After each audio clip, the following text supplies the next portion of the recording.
The progressive movement gained momentum and followers as Americans read the work of writers and journalists who exposed corruption in government and business and described the deplorable life of many working-class Americans.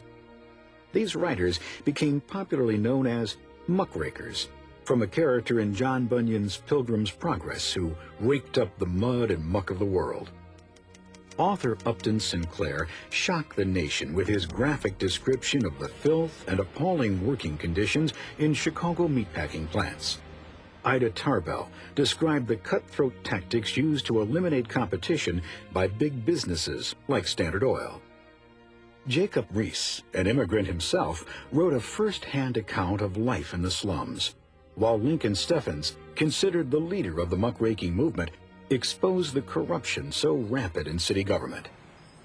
As Americans read these muckraking books and magazine articles, they became not only aware of the country's problems, they demanded and supported reforms in both business and government. A major reform governor, Robert M. La Follette of Wisconsin, enlisted experts to help him improve his state's government. Soon, other states followed his lead. My goal is not to smash corporations, but to drive them out of politics. Meanwhile, on the local level, new forms of city government emerged. After a tidal wave devastated the city of Galveston, Texas, a 5-member commission was set up to rebuild the city, rather than politicians. This commission system of government proved so successful that in just 14 years, some 400 other cities had followed Galveston's lead. Still other cities adopted the council-manager form of government. Residents elect a city council to make laws, and the council appoints a manager, usually a professional public administrator, to run the city's various departments. Both of these systems help to eliminate corruption in local government. Meanwhile, state government reforms moved forward. Other progressive governors, such as Charles Evan Hughes of New York and Hiram Johnson of California, were joined by ordinary citizens like William S. Uren of Oregon. With his urging, Oregon adopted 4 election reforms. The secret ballot, where voters individually get an official ballot and vote in a private booth. The initiative, giving voters the right to put issues on a ballot for a vote. The recall, which granted voters the right to remove an elected official. And perhaps most importantly, the direct primary, in which voters choose candidates for office rather than political party leaders.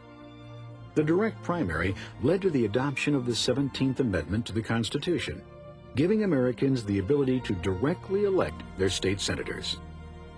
Many of the demands of the earlier populist movement were finally coming to fruition as state and local governments became more responsive to citizens and tried to eliminate the influence of big business. The growth of large business is merely survival of the fittest.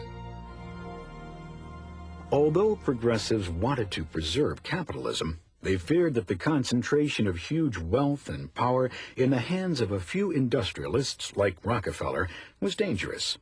As proof, they cited the millions of men, women, and children who labored for low pay and long hours in hazardous working conditions.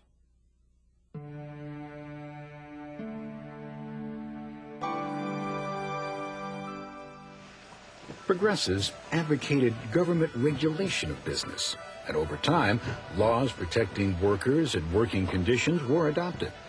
Still, it took until the late 1930s before the Supreme Court decided that a federal minimum wage was constitutional.